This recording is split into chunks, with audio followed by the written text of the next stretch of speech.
Nung sinabi niya, to promote trade, ganon, then he mentioned, katabi ko lang eh. Pagkatapos niya, binigay na ni National Secretary, tinapon ko. It's my prepared speech. I do not read my speeches. Sabi ko, I'd like to show you something.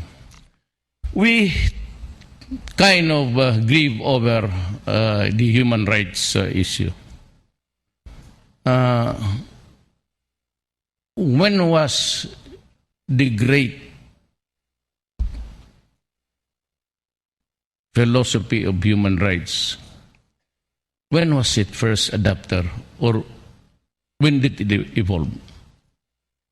Sabi ko, you know, I'd like to show you something. Sabi ko sa kanya. These are the victims sa crater doon sa Hulo. May volcano. Doon nagtakbuhan ang Moro people when the Americans came.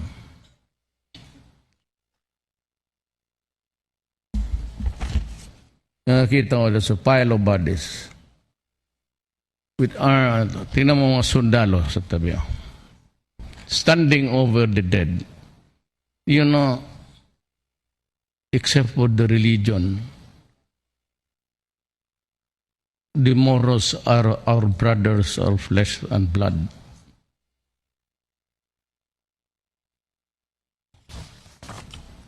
Talking about human rights, who are you and what moral ascendancy do you have over me to talk about human rights? Tignan mo yan.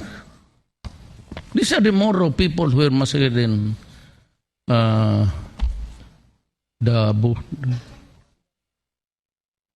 massacre.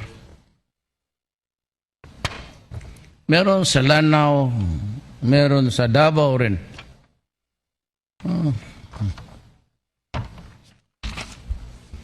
Kaya sabihin ko sa Amerikano, what now?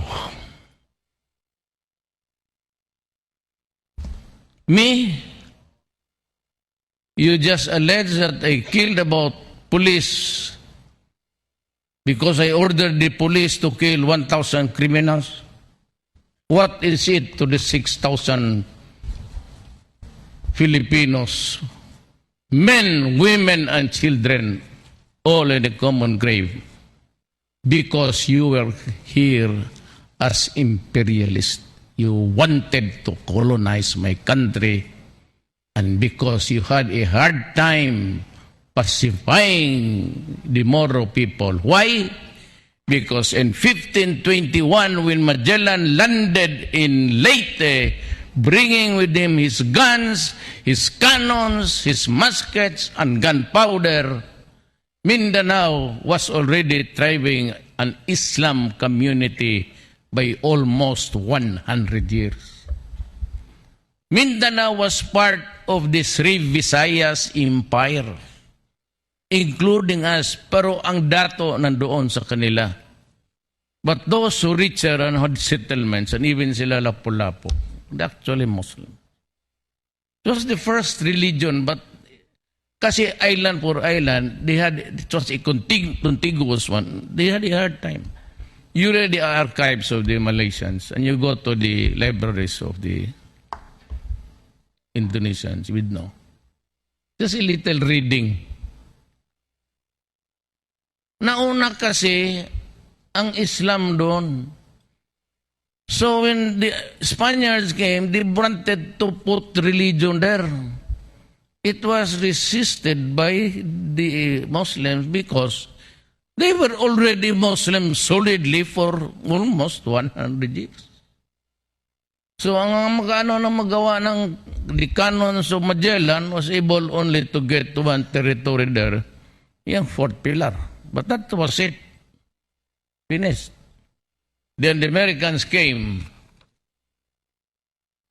They saw Mindanao below the Typhoon Belt. Very fertile land. And they could get anything from they had the grand time getting the fat of our land. Yan ang totoo dyan. Walang magtrabaho sa kanila even the plantation. So what they did in the 30s was to come up with this sloganeering, go to Mindanao because it is the land of promise. In the 40s, it had prompted my father to still single to go to Mindanao.